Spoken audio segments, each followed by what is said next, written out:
Good provider yung lalaki pero tamad sa bahay. Alam mo, this is a question na hindi pwedeng isa lang ang sagot. Meron kaming example sa RM na good provider si lalaki, tamad siya sa bahay. Walang issue yung babae. Because sabi niya, naghirap na siya sa labas, tama, to earn so much money for us para bigyan kaming comfort. So, ano ginawa ni lalaki? May kasambahay, bayad niya. May taga-hugas, taga-ganito, hindi mo kaya yung baby ko, akong babysitter. Diba ganon? O di, masaya siya kasi sabi niya, bakit ko pa ida-down yung asawa ko? Pag umuwi nga siya, pagod na pagod siya, tama, he's done his provision eh. So ako, ang role ko naman is to make the house clean. Tama? Alagaan yung bata kasi yun naman ang role ko. Imagine ko, ang daming babae sa RM na parang, ha?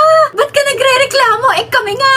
Walang pagod na pera. pagod sa trabaho, Exactly. walang pera. Tapos pag uwi namin, tamad din siya sa bahay. Yo. At least ikaw, may provider. Exactly. Ang mag-complain ka kapag wala na ngang pera or Wala pa. kulang yung pera na binibigay pang tustus dun sa bata or sa bahay, yung mga gastos ng pagkain, bigas, ulam. Pag wala yon, tapos tamad pa siya. Naku. Check mo lang din, no? Try to pray about it din. Kung maybe you also need to be more thankful for what you have. This is RM, Relationship Matters. Your online ninong and ninang saying, wag pera-pera lang ang pagkuha ng ninong at nina.